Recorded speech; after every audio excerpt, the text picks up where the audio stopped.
For apparent eons, I bumped against the stony irregular sides of a narrow-hewn well.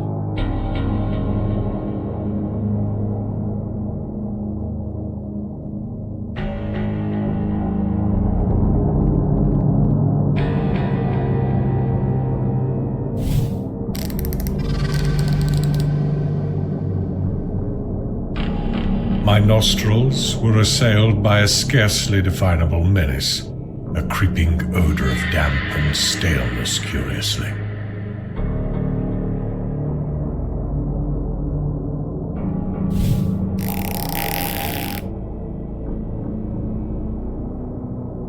The horror of the experience deepened with every dragging second.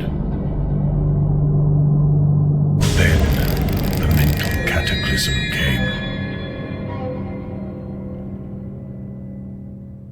It was very gradually that I regained my senses after that eldritch flight through Stygian space.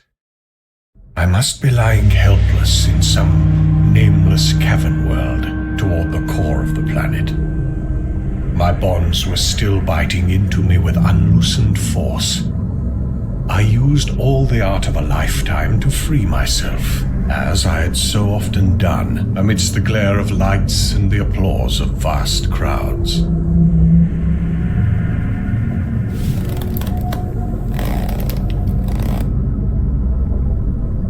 When I was finally free, I peered diligently in every direction, yet met only an ebony blackness. Obviously, I ought not to walk at random, so I paused to note the direction of the cold, fetid, natron-scented air current. Accepting the point of its source as the possible entrance to the abyss, I strove to keep track of this landmark and to walk consistently toward it.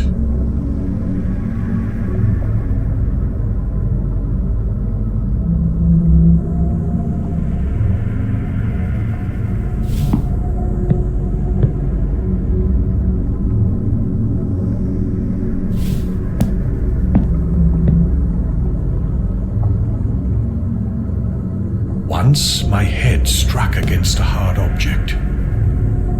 It was the base of a column of unbelievable immensity, whose surface was covered with gigantic chiseled hieroglyphics.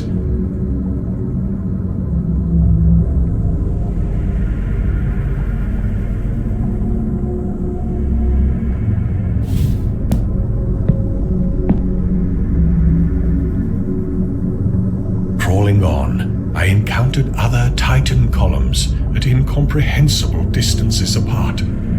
Suddenly, I began to hear, faintly and afar off, the morbid and millennial tramping of the marching things. It was hideous that footfalls so dissimilar should move in such perfect rhythm. The tramping drew nearer. Heaven save me from the sound of those feet and paws and hooves and pads and talons. Down limitless reaches of sunless pavement, a spark of light flickered in the malodorous wind. I drew behind the enormous circumference of a cyclopic column that I might escape for a while the horror.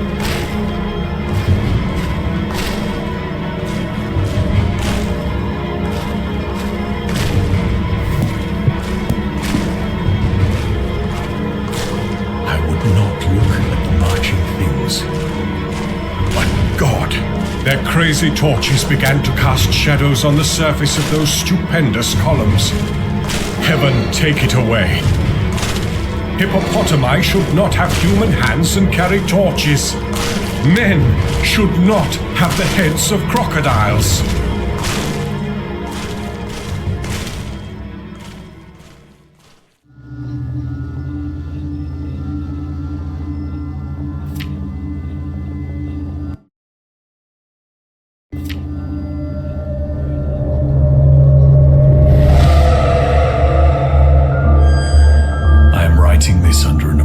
Mental strain, since by tonight I shall be no more. It was in one of the most open and least frequented parts of the broad Pacific. The Great Wall was then at its very beginning. Such visions as I had experienced were too much for me to endure again.